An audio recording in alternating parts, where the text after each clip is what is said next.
I'm Nicole from See Nicole Read, and I'm here with my cousin Laura from Laura's Library Card. Hi.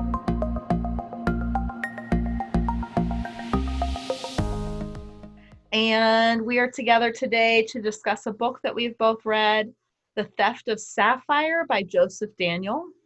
I picked this book because I met Joe several years ago, at least a decade ago, and he now has a whole collection of books out, and this is the first one of his that I've read, and I decided that that would be a good October book for Laura and I to discuss this month. The Theft of Sapphire is the first book in the Horrendous Imaginings series by Joseph Daniel. In this book, we follow Judah. He is, at least in human years, a young teenager, and he is a genie. He lives with a family of genies in a community of genies, and he is at the right age to take his sort of like genie placement test. And all of these other things are happening at the same time. There's a wanted character who's wanted for some crimes. His family is on the verge of losing their home. Their parents have disappeared. There is quite a collection of things going on in this magical world. And we are following Judah on his journey through all of this. Laura, let's start with the characters in this story. Do you have anybody that was a favorite or anybody that stood out to you? I found the characters in this book to be really vibrant. I felt like there was a lot of personality happening. Judah, like you said, he's, I think, like supposed to be 13, 14, that level of maturity. And I really enjoyed his characterization. He really strongly cares about his family. He has good sense of loyalty. He has very strong moral compass. And I felt like his family members, while they didn't get a ton of page time, I felt like each one of them had a distinct characteristic. His oldest was the protector. His oldest brother Barnaby had to step up and kind of raise his younger siblings when his parents disappeared. He has older twin siblings that are like the odd ones, and they're odd. And then he has kind of this like fun tag along younger sister who had some of her own shyness, but like also she was a really interesting character, and there were good villains. And so I felt like the characters were pretty well drawn in a very short amount of time. Like we got a good picture of them even if they hadn't spent too much time on the page. And even Aveline is our other sort of main character, and she was functioning for me as a very like mysterious character, which I thought worked really well. We were just as in the dark as Judah about who she was, what her mission was.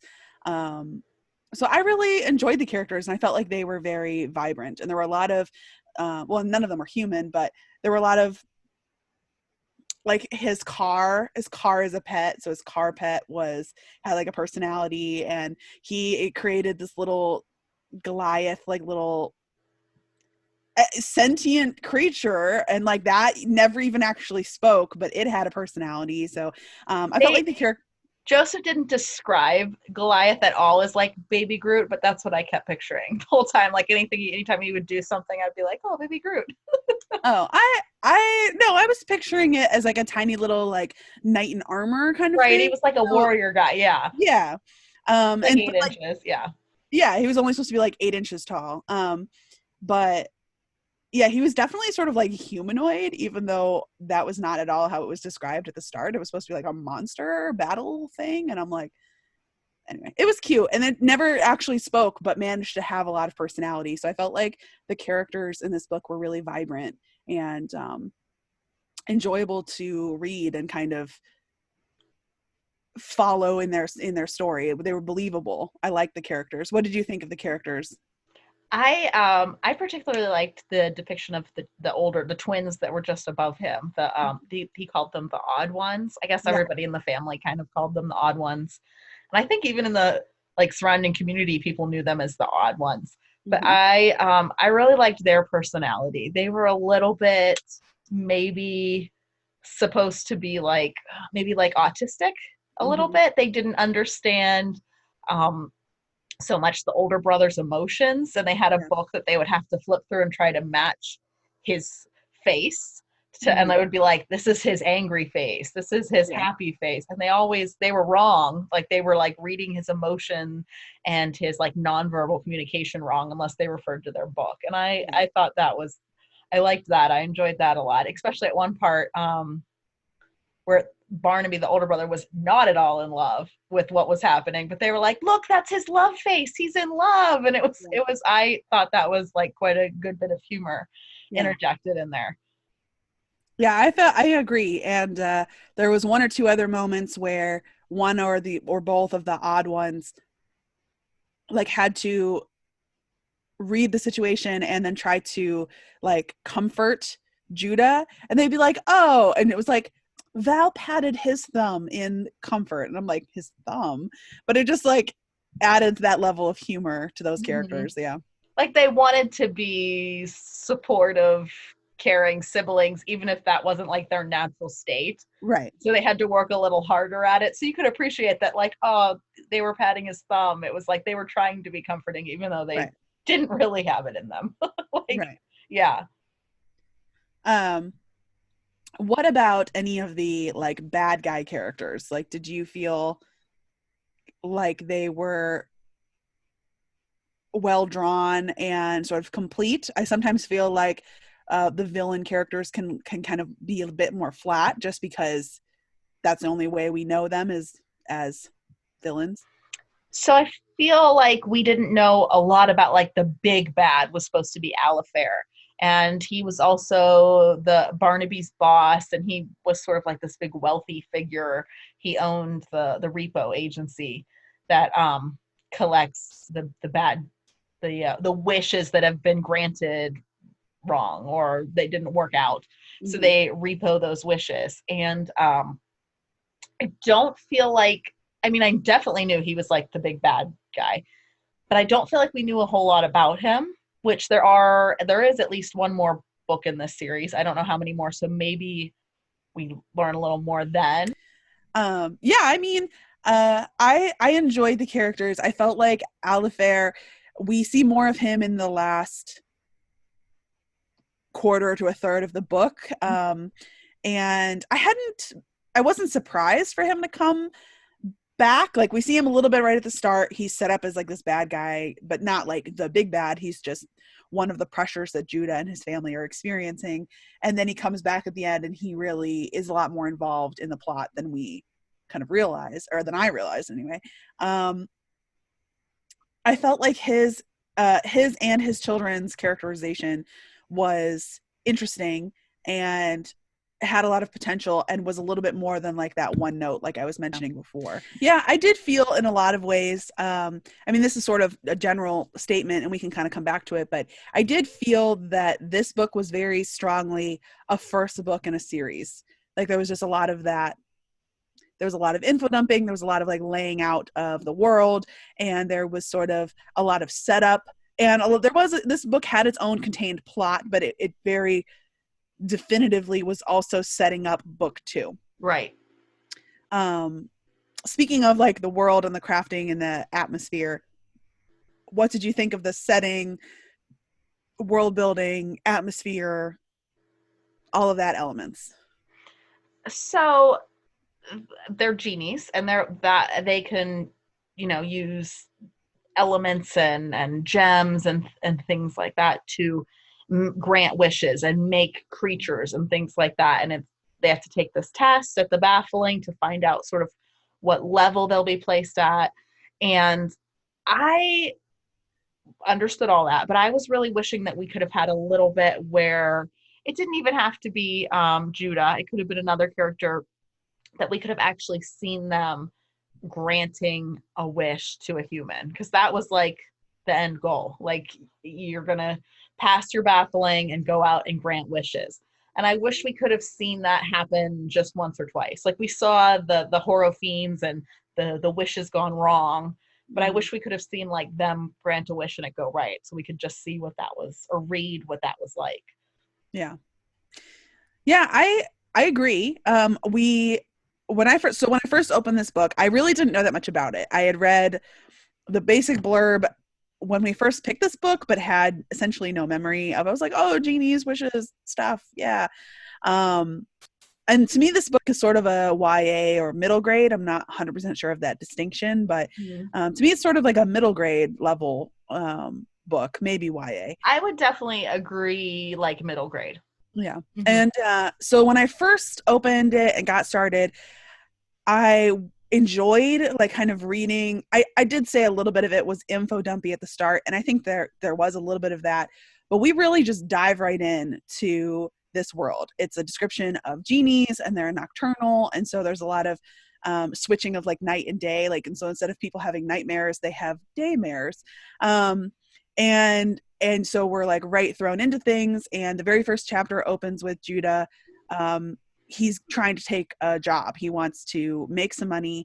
And so he has stolen his family's car pet, and the car, all the car pets are all flying vehicles. And so his car, Rusty, is flying him to this job. That he's not qualified to do. And Right. like you said, he stole the information from his brother. Right. And like so right from this get-go, there's a layout of this world, genie granting wishes, treasure. And to some extent I felt not overwhelmed, or I felt like there was kind of a lot of information and I was like barely keeping up, just because I was like, I don't know for sure what all these are. And like, because we're following Judah, and his very first chapter is like going to a repo job where he's like, well, this wish like didn't go right. And so you're like, oh, I guess wishes like go bad or like don't go right. And it was like, then he encounters this horror fiend, and it's like we can tell immediately that like this is bad news, that's a monster, but like that's also like a wish gone bad. And so I the first couple chapters I was really enjoying the atmosphere, the world building. It was very creative and was really interesting and rich and full of detail, but I also felt a hair lost just because it was so entirely different from like our human world. And I Hmm. think that like seeing like not having any humans in it, um it was just different enough that like there was a couple moments where I was like, all right, I'm following, but like kind of barely. Hmm. But I I enjoyed the world. I thought it was very richly written. I wanted to ask you, I have written here in my notes, have you seen Moana? You've seen Yeah. Moana. Um, the horror fiend at the very beginning in that first chapter that you mentioned, where we realize like, oh, this is a monster, this is bad. Um, the way it was described, sort of like a crab. That whole chapter I envisioned Tomatoa from Yeah. Moana. Hmm. I've definitely seen a fair number of crazy fan art or drawings through playing Dungeons and Dragons. So Hmm. I was actually picturing like some of the creatures that I've played in Dungeons and Dragons that are just like, how is this a creature? Like, where's its body? Like, yes, it's all mouth and all eyes and all tentacles, but like, what's holding it together here?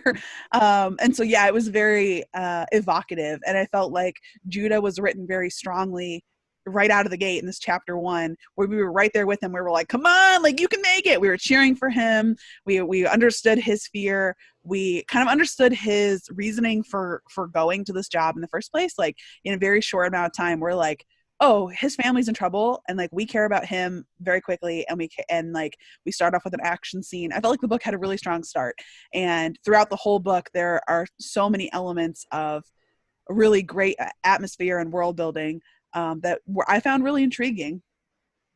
And I can sort of see the some of the like blurbs and stuff for this book are like, if you like Harry Potter, like you'll like this book. And I feel like that's where the biggest parallels were, Hmm. was this like world building and all of these just like tiny little bits of like, oh, and the broom off in the corner that's like sweeping by itself. And it's like that is exactly like the like minutia that would have been in the Harry Potter series Right. that are parallel to this. Um, and I felt like maybe Judah and his family were supposed to sort of like evoke feelings of the Weasleys. Yes. They're like lovable, but they're sort of like downtrodden and poor and always on like the verge and the of losing things. And but I didn't mind that. I really liked Judah and his family. I did grow to Yeah. love them. I didn't even grow to love them. I kind of loved them immediately. They were like so Yeah. likable. And the Weasleys are like my favorite family in Harry Potter. So that parallel was like easy for me to see, and I love them both. So Mhm.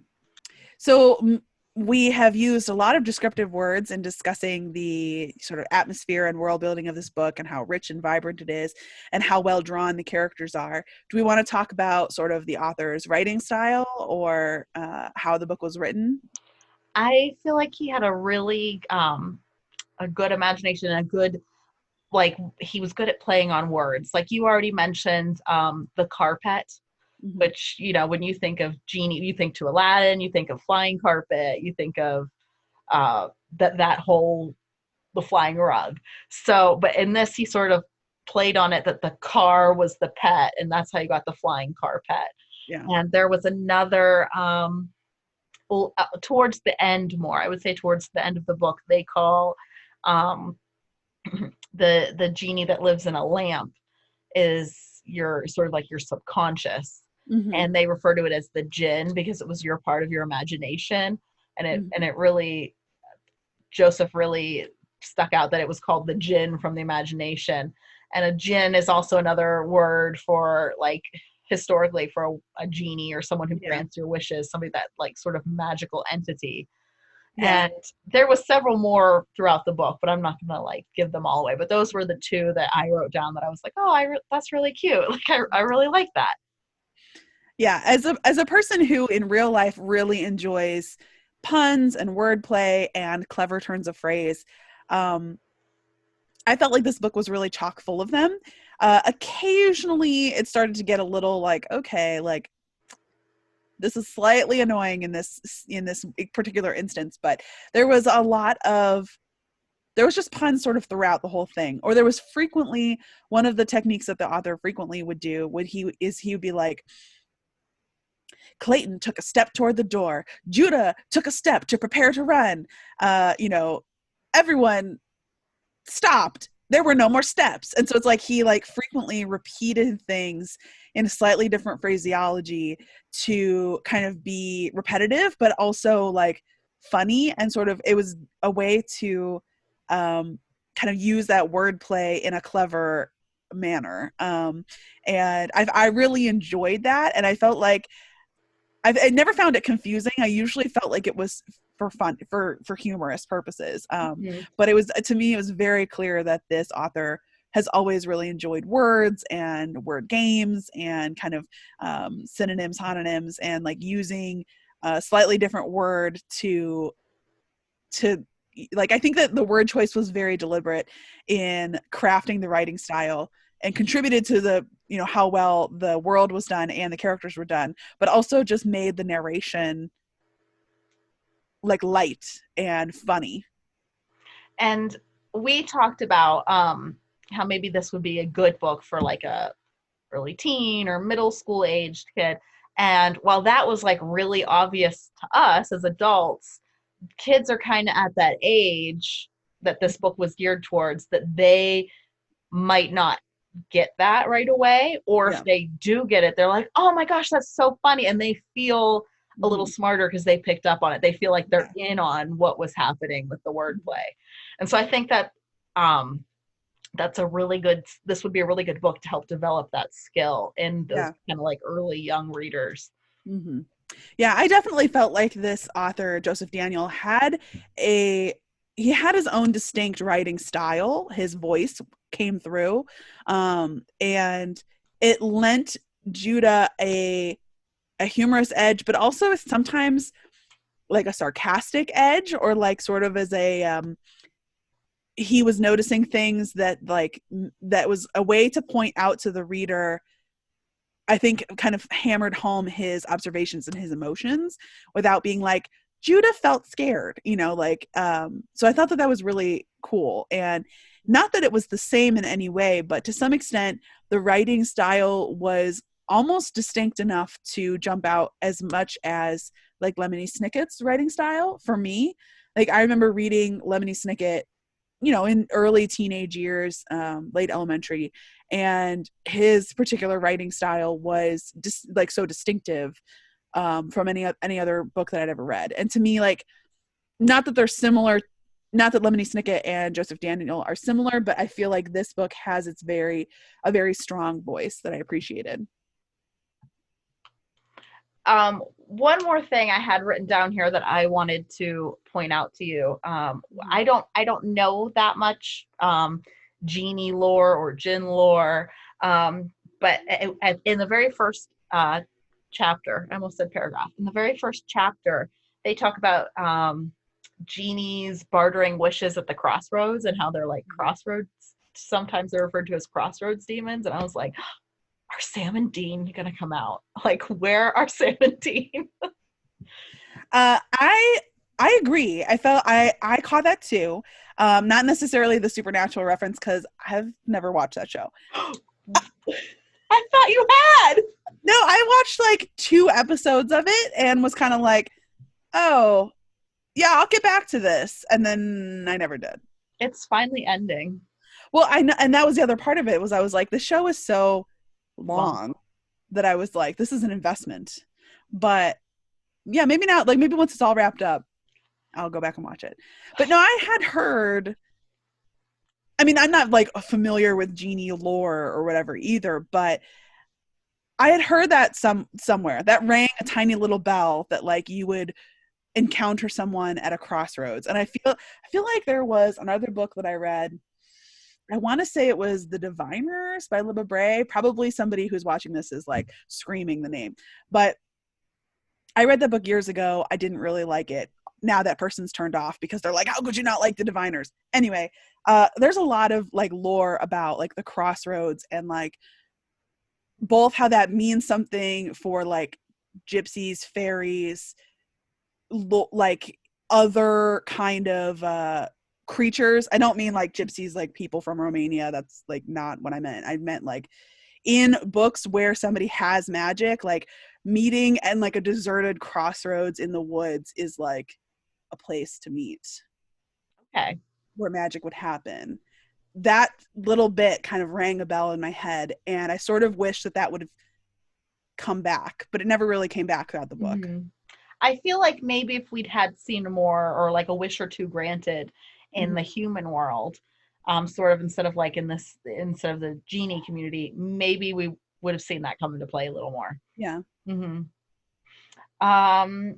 So I'm going to say we've been really good about there hasn't really been any spoilers. We haven't given any spoilers. Yeah, minimal. I really liked the ending of the book. Like when it was all like the last page, I was like, oh, that makes so much sense. How did I not see that coming? Like, of course. And actually I was like, well, I want to see what happens in the next book now. Like I really want to see if it works. So is it time to talk plot and maybe include spoilers? I don't know. We've been so good so far about not having spoilers. Maybe we should just try to not be vague. Yeah, let's be vague. Let's vague book it. Okay. So one character we've referenced, but we've minimally talked about, is one of our other like kind of major characters in the book, and that is Eveline. Mm-hmm. And she kind of runs in. She's wanted. There are posters up for this criminal, and Judah is interested in finding her because he's looking for money because there will be a big reward. There'll be a big reward. And it says she's very dangerous, she's armed, and she's a murderer. Right.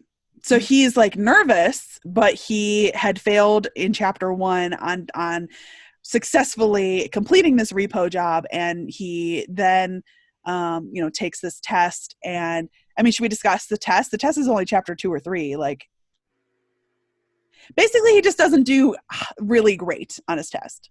Yeah. And so which sort of limits your future choices. Right.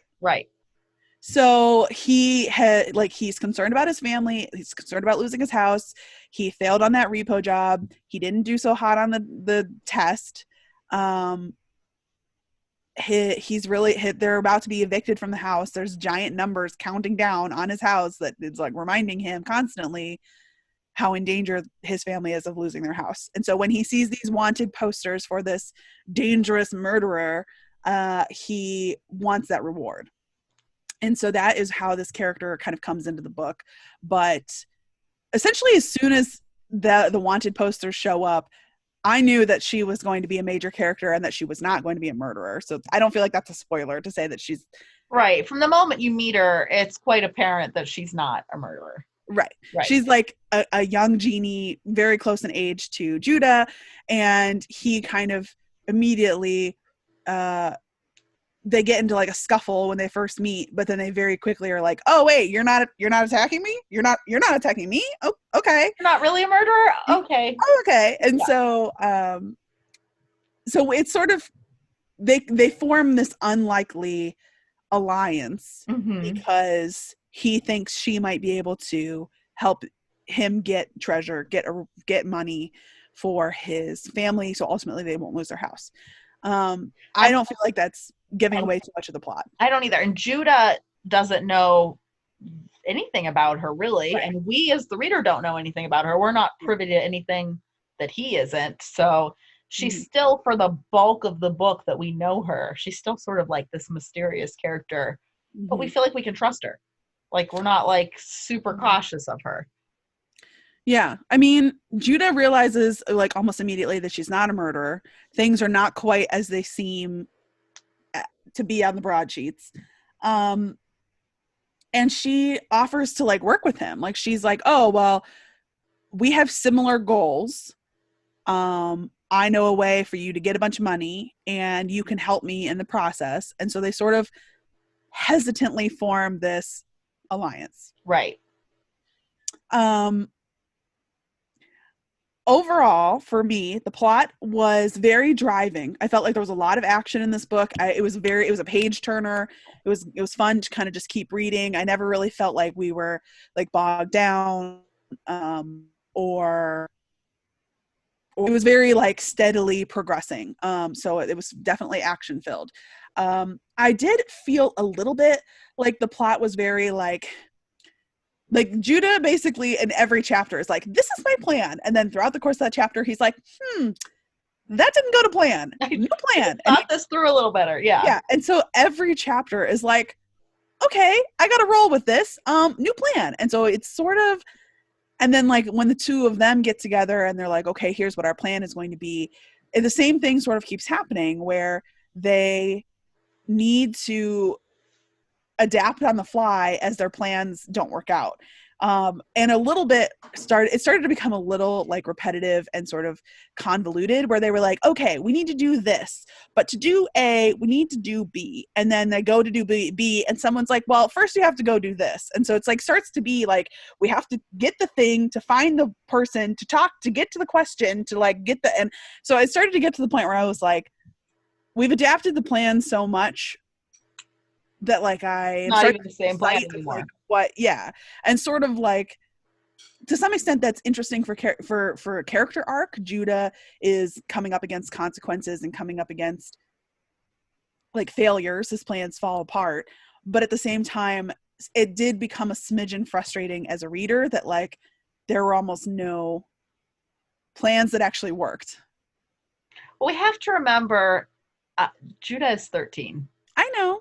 I don't know how many of my half-hatched plans came to fruition when I was 13. Not that many, but I wasn't trying to I didn't have magical powers, even if they were limited. You know, I do understand what you're saying.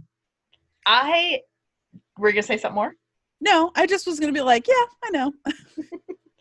Overall, as I was reading this, I couldn't shake the feeling that this would be a really good movie or series. Yeah. I kept thinking that my son would like it. He's really into these like fast-paced, things keep happening and changing books and TV shows and movies that aren't too scary. They have these moments that are sort of like tense, but they're not like gory or scary. That was something he would really enjoy. And so I was like, this would make a really good like Netflix series. So my thoughts on the end, I'm trying to speak carefully to avoid the spoilers, um, was that Judah figures something out. He comes to a realization, and I kind of saw it coming. It wasn't like a, well, geez, finally for me that Judah finally caught on, but nor was it like a total surprise. I pretty much had already had that suspicion. I know that's really vague. Um, and then also, but like what I meant before about this book being like the first book in a series is essentially the everything that is finally like revealed with what Eveline is trying to do and accomplish, to me is like is another book, is its own separate like whole thing. And so it was very tantalizing and was more than a loose end in this book. There was still so much more that we don't know. So Nicole, we've talked kind of about most everything. What are your final thoughts, summary, overall rating? I really enjoyed this, and I sort of touched on some of the main thoughts that I had. Like, I think this would be made into a really good series or movie geared towards like preteens maybe. Yeah. And the ending, I really enjoyed the ending. It made me really want to see what happens next, because I I don't know if it's because I was reading so quickly or what, but I was like, oh, that was so obvious. Why didn't I see it? Now, is it going to work? Is it going to happen? I want to know. Um, Overall, I really liked this book. I enjoyed the characters. There was even another sort of like secondary character that we haven't discussed that was a shop owner, and she was really looking out for Judah's best interest, and I really liked her. So I kind of want to see at the end, she sort of takes on a little bit bigger role. So I'm like, oh, I want to see what's next for her too. So I definitely think that this is a book I would go on to read the second one and see what happens next in the series. And I would probably give this a 4 out of 5. So what were your final thoughts and ratings? Well, for me, I really enjoyed the characters. I really enjoyed the writing style and all the wordplay. Um, I felt like there was a lot of like intrigue and action. I was pulled right along. I said it was a page turner.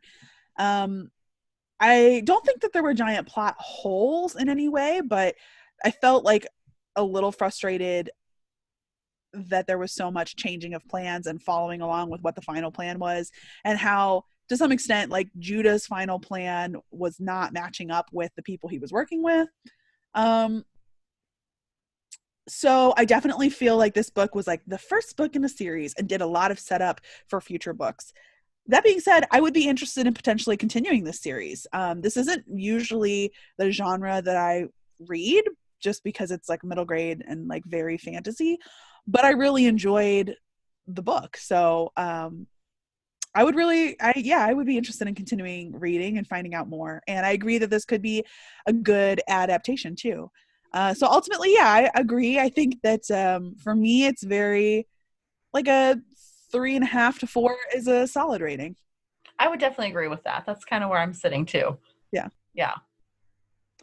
So I would recommend, if you like sort of young teen, it's not really coming of age. Judah has an arc, but like he's not grown up and more mature at the end. This is definitely the start of his story, but it's high action and there's high tension, but there's not scary or gory moments. There's one or Right. two kind of like very light horror elements, maybe just like descriptions of scary monsters, but like Things that you know are supposed to be scary, but you're mhm, not horrified by them. right. Right. um and so yeah, I would recommend that to somebody who definitely wants some good balance with action and humor and enjoys some fun puns.